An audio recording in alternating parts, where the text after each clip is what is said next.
Hello, beautiful people. Today is truly special for me because my school friends are coming together again after a long time.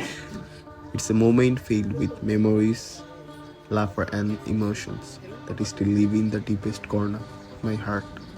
Let's relive those precious days with the bond once more and cherish the memories that time could never erase. আমার ক্লান্ত বিকেল বুকে হাওয়া লাগিয়ে হাঁটা কতটা পথ হেঁটেছি গন্তব্যহীন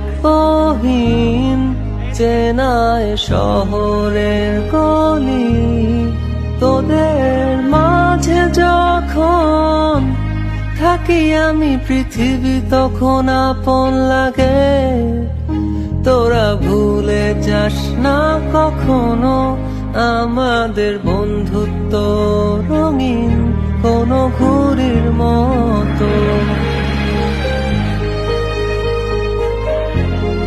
তোদের মাঝে যখন থাকি আমি পৃথিবী তখন আপন লাগে তোরা ভুলে যাস না কখনো আমাদের বন্ধুত্ব রঙিন কোনো ঘুড়ির মতো।